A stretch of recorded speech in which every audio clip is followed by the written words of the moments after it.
अजिबात पटतच नाही. Black colour nice nice अजिबातच पटत नाही कलर ठीक आहे. ब्लॅक अजिबात ठीक आहे काय. माझं पांढरे ब्लॅक नाही आवडत.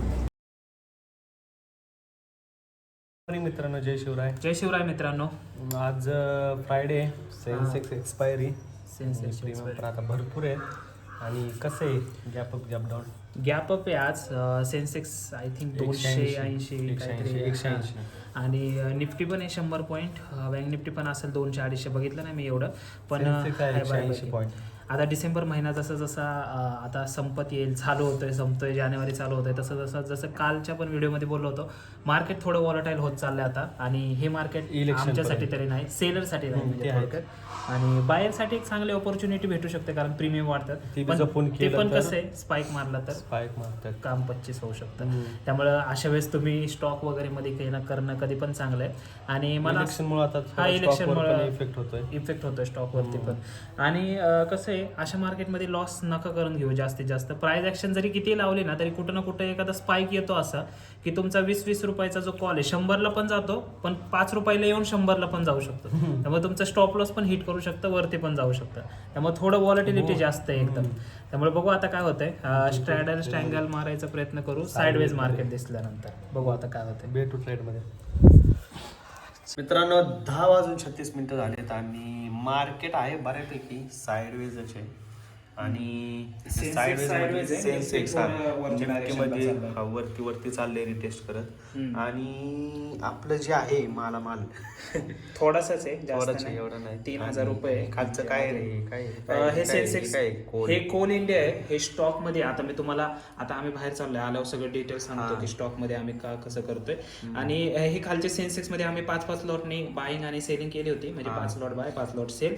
आणि त्यामध्ये आपला प्रॉफिट झालाय 2900 रुपये होता आणि ह्याचा 70 रुपये म्हणजे 3000 रुपये आहे. आणि जो प्रॉफिट झाला सेन्सेक्स मध्ये तर या ठिकाणी जर तुम्हाला साईड तर मित्रांनो आता हे सेन्सेक्सचा चार्ट आहे. मार्केटमध्ये थोडी व्हॉलॅटिलिटी आहे, त्यामुळे जशी आम्ही स्ट्रॅटेजी आधी वापरायचो तशीच आम्ही काय केलं होतं 71,000चा कॉल आणि पुट सेल केला. या ठिकाणी तुम्ही बघितलं असेल. फक्त आम्ही यावेळी स्टॉप लॉस मोठे ठेवलेले जे आम्ही दरवेळेस करतोय. स्टॉप लॉस मोठे होते, प्रीमियम जास्त होते, त्यामुळे डीकेचा फायदा भरपूर भेटला. स्टॉप लॉस मोठे अशामुळे कारण की एक्सपायरीचं घेतल्यामुळे शून्य तर होणार आहे. आणि नाही शून्य तर होणार आहे पण ते तर आहेच. हे जे ना आता हे जे आम्ही घेतलेलं किती मला 170 होतं. 170चं स्पाइक ह्याच्या 230 कडे एवढे लांब स्पाइक. आणि त्या स्पाइक मध्ये आमचा आधी पण 3-4 वेळा एसएल झालेला. पण मोठी एसएल आम्ही हे असेल ना काय म्हणतात एक्सपायरीचं नसेल ना तर त्यावेळेस नाही लावत कारण की ते शून्य तर काय होणार नाही. तर मोठी एसएल जाऊन लॉस. आणि मोठे एसएल पण असे लावतो समोरचं एवढं तुटल ना त्यापेक्षा थोडं 10-12 पॉईंट म्हणजे जिथं आपला स्टॉप लॉस हिट थोडाफारच लॉस होईल. ह्याच्यात 1,500 लॉस घ्यायचा होता, त्यानुसार लावला होता 5 लॉटला. म्हणजे 3-5-15 300 रुपये पर लॉट. 3100 ला बुक करत होतं तोपर्यंत ते काय 29 खाली आलं नाही. त्याचा विषय माहिती लागतं. बीएससी ऍप स्टॉक मध्ये लिमिट लावावं लागतं. बाकीच्या ऍप्लिकेशन त्याला पण लावावं लागतं काय बँक एक्सला पण. बँक एक्सला. त्यामुळे ठीक आहे आता झालं. आणि हा कोल इंडियाचा स्टॉक आहे. कोल इंडियाचा मला वाटतं मी तुम्हाला चार्ट पण थोडंसं आत्ताच दाखवतो. कोल इंडिया कुठं गेला आपला. कोल इंडिया ही एक कोळशाची कंपनी आहे, गव्हर्नमेंटची कंपनी आहे ही. तर आता या ठिकाणी तर तुम्ही बघितलं तर एक ट्रेंड लाईनचा सपोर्ट घेत मार्केट वरती चाललेलं. आणि त्या दिवशी जे मार्केट पडलं ओव्हरऑल त्यावेळेस हे खाली पडलेलं. पण या कंपनीचे सेल्स चांगले आहेत, ग्रोथ चांगले आहे, प्रॉफिट चांगलं आहे. त्यामुळे परत एकदा बघू शकता हायर हायचं क्रिएशन करून वरती आणि या लेवलला आला ब्रेकआउट. तर आता इथं आपण होल्डिंगसाठी घेतलंय, स्विंगसाठी. आणि ह्याचं टार्गेट आता मी तुम्हाला सांगत नाही पण 400 पर्यंत हे टार्गेट जाऊ शकतं. आम्ही काढणार नाही तोपर्यंत. 0 झालं तरी चालेल, 0 का होणार नाही. खूप लार्ज कॅप कंपनी ही त्यामुळे. आणि निफ्टीमध्ये पण बघू शकता, निफ्टीमध्ये पण आपण ओव्हरव्ह्यू शेअर केला होता. आता निफ्टी कंटिन्यू ट्रेंड लाईनचा सपोर्ट घेते. हायर हायचं creation, higher highs higher low, higher highs higher low. आणि त्या ठिकाणी एक बघू शकता हा एक स्विंग तयार केला सकाळचा, त्याला ब्रेक केलं मार्केटने आणि हायर लेवलला आता सस्टेन होतंय. त्यामुळे हा ओव्हरव्ह्यू पण लर्निंग ग्रुपवरती पण शेअर केला होता. तर तुम्ही जॉईन नसाल तर जॉईन करू शकता, खाली डिस्क्रिप्शन मध्ये याची लिंक पण आहे. आणि बघू शकता सध्या मार्केट जे मला तर वाटते वरती जाईल. तुला काय वाटते? आता इथून हायर हायचं क्रिएशन तर झालंय, ट्रेंड लाईनचा सपोर्ट पण घेते. कारण की आता पडले एवढं म्हणल्यावर ते कव्हर तर करेल. कव्हर करते. आणि पडले कशामुळे?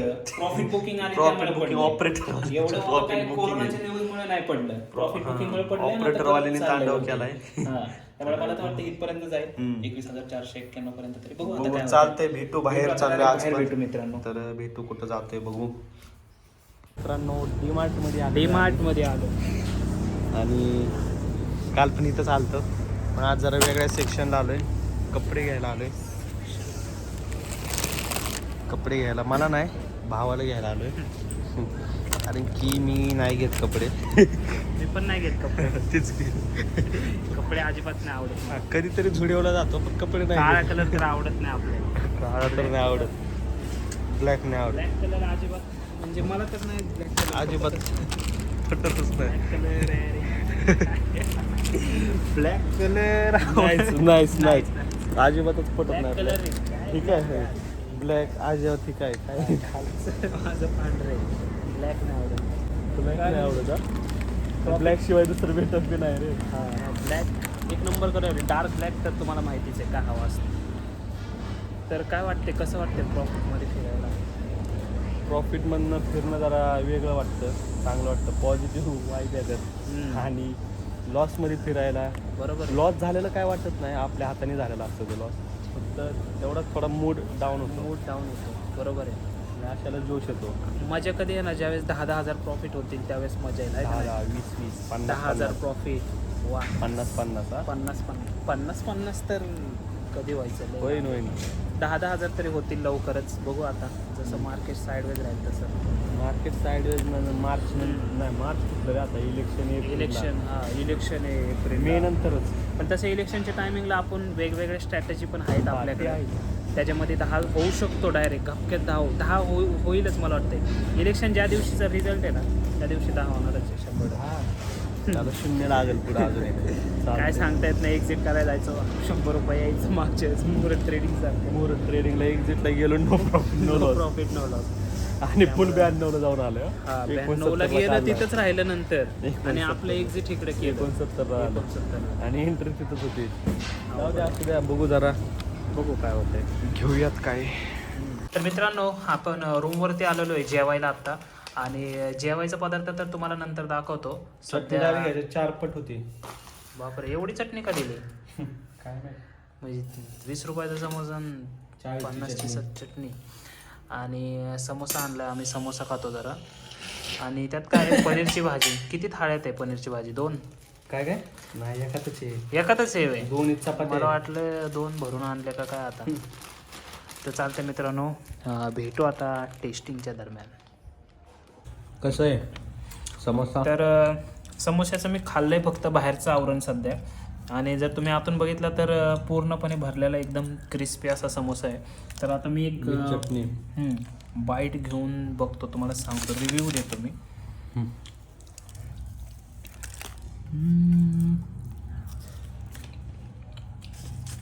कसं आहे? नादे भारी आहे. एक नंबर समोसा आहे. काका हलवाय. काका हलवायचा आहे का? डिमार्ट कधी? डिमार्टच्या बाहेर रे. भारी आहे, फिलिंग मस्त आहे. एक नंबर ना? एक नंबर. तर या मजा करू. नमस्कार मित्रांनो, जय शिवराय. माझं नाव मंगेश आणि स्वागत आहे तुमचं एका नवीन लर्निंग अनालिसिस व्हिडिओमध्ये. तर आता जर करंटली बघितलं तर 2 वाजून 24 मिनिटं झालेत. मार्केट काय अजून संपलेलं नाहीये. 3:30ला मार्केट संपल, पण आपलं ट्रेडिंग आजचं झालेलं आहे, त्यामुळे आपण आपलं दुकान बंद केलंय आजचं. त्याचबरोबर आपला आजचा जो बाईंगचा ओव्हरव्ह्यू होता त्याच्याबद्दल मी तुम्हाला एक्सप्लेनेशन देणार आहे या व्हिडिओमध्ये. त्याची total price action step by step जी होती ती मी तुम्हाला या व्हिडिओमध्ये एक्सप्लेन करून सांगतो. त्यामुळे हा व्हिडिओ शेवटपर्यंत बघा. आणि तुम्हाला फक्त एकच काम करायचंय, हे रोजचे असे एक्सप्लेनेशनचे व्हिडिओ या चॅनलवरती येत राहणार आहेत. तुम्हाला काय करायचंय, तुम्हाला फक्त एक लाईक करायचं आहे व्हिडिओला. जर तुम्हाला व्हिडिओ आवडला ना, व्हिडिओला जास्तीत जास्त लाईक करा, जेणेकरून जास्तीत जास्त लोकांपर्यंत व्हिडिओ जाईल. आणि व्हिडिओ आवडला तर चॅनलला सुद्धा नक्की सबस्क्राईब करा, जेणेकरून असे नवनवीन व्हिडिओ डेली एक्सप्लेनेशनचे तुम्हाला या चॅनलवरती बघायला भेटतील.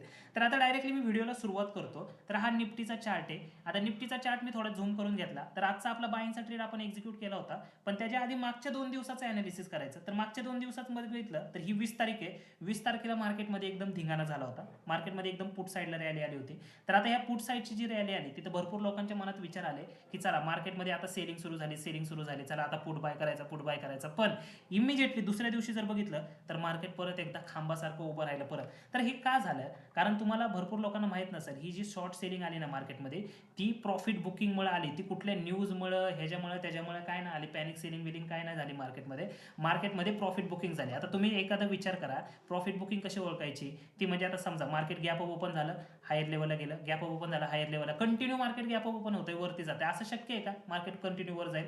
कुठं ना कुठं सेलर येतील ना मार्केटमध्ये.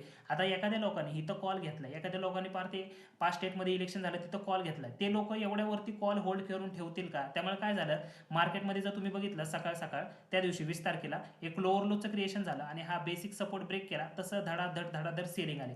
तर आता ह्या सेलिंग मध्ये काय होतं, जे लोक आहेत ना, आता एखाद्या नॉर्मल लोकांनी इथं कॉल घेऊन ठेवला असेल ना, जसं हे ब्रेक झालं ना त्याला वाटतं अरे आता खाली पडेल, मग ते त्यांचे कॉल विकून टाकतात. असं करत करत हे प्रॉफिट बुकिंगमुळे एवढं झालंय. ठीक आहे, इथं कोणाला माहित असेल की कोरोनाची न्यूज आली, US मध्ये काय झालं त्याच्यामुळे काय हे झालेलं नाहीये, हे फक्त प्रॉफिट बुकिंग आहे. आणि दुसऱ्या दिवशी जर तुम्ही बघितलं तर मार्केट इमिजिएटली वरती आलं. आणि इतर लार्ज कॅपमध्ये जास्त काही फरक नाही पडला, स्मॉल कॅप आणि मिड कॅप स्टॉकमध्ये जास्त फरक पडला. लार्ज कॅप स्टॉक आहे तसेच होते, त्यामुळे ह्या सेलिंगला पण एवढी घाबरायची गरज नव्हती आपल्याला. पण आता मागच्या 2 दिवसाचं जर अनालिसिस केलं तर तुम्ही या ठिकाणी बघितलं 20 तारखेला सेलिंग आली होती.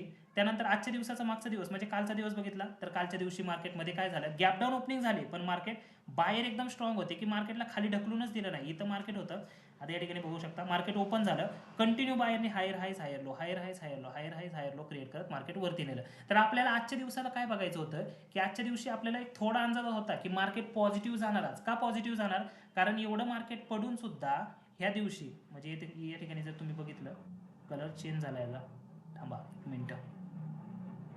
ठीक आहे, असो आता याचा कलर थोडा चेंज झालाय, पेन्सिलचा कलर चेंज झालाय. ठीक आहे, आता असो कलर चेंज झालाय पण थोडा ऍडजस्ट करून घ्या मित्रांनो. आता मला माहित नाही याचा कलर कसा बदलतात वगैरे.